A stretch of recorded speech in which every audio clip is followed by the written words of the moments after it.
Good day, ladies and gentlemen. This is the podcast Let's Talk About, and we're going to be speaking about the international intervention on Afghanistan. Uh, in this occasion, we have with us Ejad Hassan. He's from Syria, Damascus, and currently lives on Saudi Arabia. We have Alexander Tai from North Carolina, USA. We also have Muhammad Firman Putra from East Java, Indonesia, and Hello. Ahmed Ramadan from Beirut, Lebanon.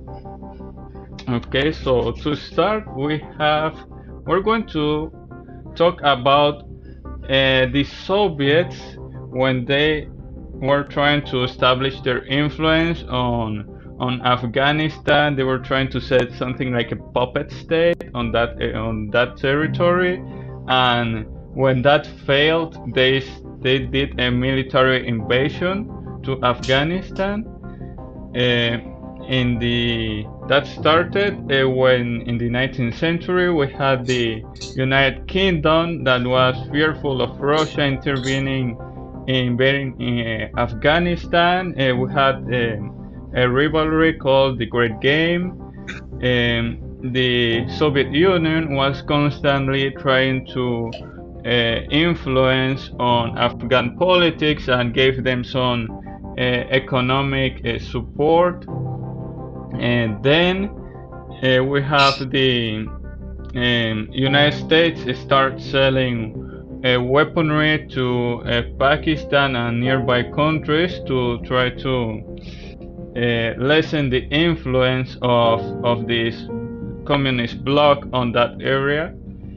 And that's how it goes. I would like you to talk to me about how was this Soviet influence on Afghanistan?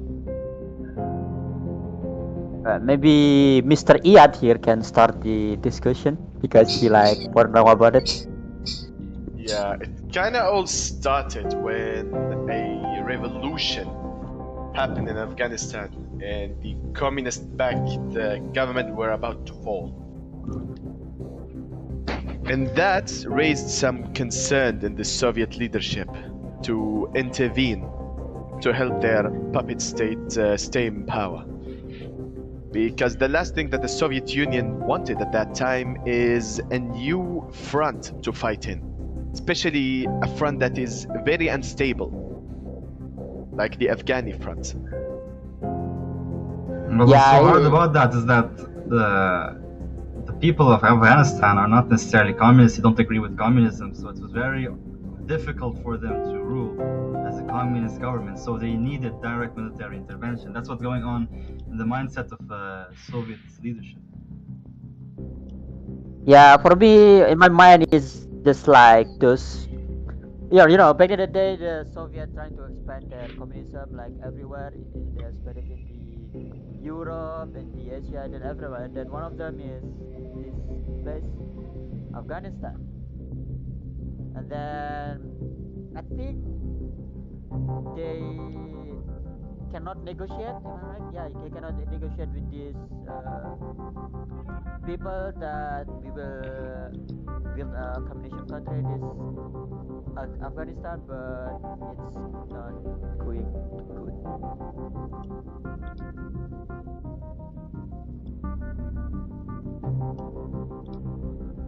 Okay, so what happened to the Soviets when while trying to do that military intervention? The United States was backing up the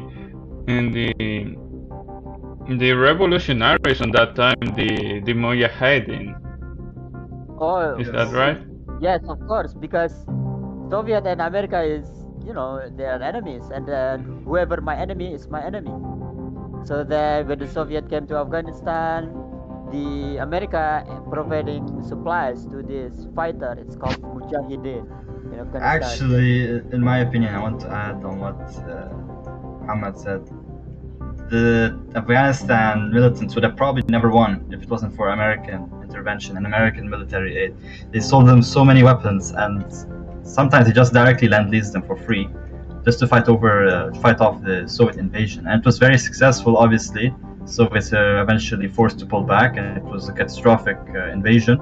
And then a few years later, this actually led to the collapse of Soviet Union. Yes. I wouldn't say that it was a direct reason, but it was one of many reasons that led to the Red Giant to fall. But here's the here's the thing. They also eliminated any armor and air supremacy that the Soviet are supposed to have at that war by giving them Stinger anti-air missiles and TOW anti-tank missiles. They just crippled the military that the Soviet had at that time. Okay, so in your opinion, Mr. Ajat, the Soviets failed because they were not able to use their heavy stuff like the planes and tanks, because the United States provide the correct counter weaponry for all that situation.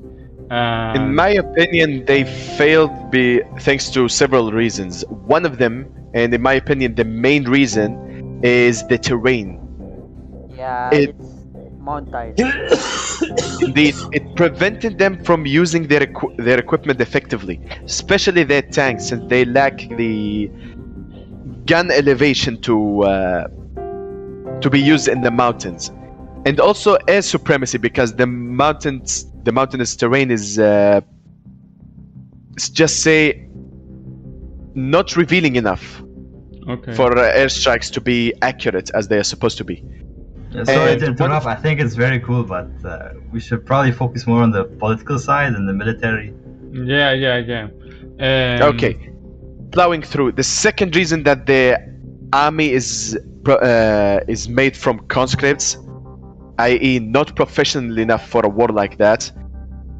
And thirdly is underestimating the enemy and not understanding the equipment that they had from America and other allies at that time. That includes Maoist. Okay. Well, in my opinion, at the first day of war, the Mujahideen, dude, they're just farmer and peasant. Exactly, they weren't trained by the CIA yet. But they're giving these weapons, Stinger and everything. They have everything, and then the important thing is this thought and belief, because they are Muslim people, right? And the Muslim people have their own thought about war, and they are, how can I say, they are proud to die for protecting their land. Unlike the Soviets, which were very demoralized in each loss that they had, and it was a lot. Soviet soldiers just like following order. Okay. Yeah, they were not inspired to fight for their country the and solution their as the war dragged on. Okay. Yeah, then these Mujahideen, they have this God and belief and everything, so that's why they fought tougher than the Soviet army. Okay. So we have that the Soviet lost the invasion, and there are a lot of weaponry remaining from the war against the Soviets. We have highly trained people in combat and fighting because of all the training provided by the rebels friends, and we have all that like war equipment around, and all the the education basically on war and tactics on the Afghani people. And then Afghanistan was then like in what state was Afghanistan after that war? It's chaos. It was basically anarchy. Okay. Civil war everywhere. Because there is no one order to unite all of Afghanistan. So what happened then? The old allies, the Mujahideen, how can I call them? Warlords, just fought each other to take power and control on the whole region. Yeah, I'd like to add it's Okay. just a huge power vacuum, and the strongest militant turned out victorious. They were trained, of course, by CIA, armed by the United States government, and that would be the Taliban. They controlled the country basically after the civil war, which they won easily, and Okay. then came the reign of the Taliban over Afghanistan. Okay, hold on. Okay. Before that, I think you missed something over there. From what I know, okay, so Mujahideen is control the whole country, dude. Mujahideen control the Afghanistan, a lot of killing everywhere. But then, when the war against Soviet happening, a lot of refugee, right, going to the Pakistan, and then many of them are like these children or teenager, and they are putting school in madrasah. That's how we call school over there. Yeah. And then later, the student is back to Afghanistan again to basically take over. So Okay. Taliban means student. So what I know is Taliban originally is this student from this refugee camp, and then they are going back to the Afghanistan, and then they are having their, how do I can say, propaganda and stuff. So that's why they have a lot of people joining Taliban, and then at the end of the day, Taliban take over the whole country.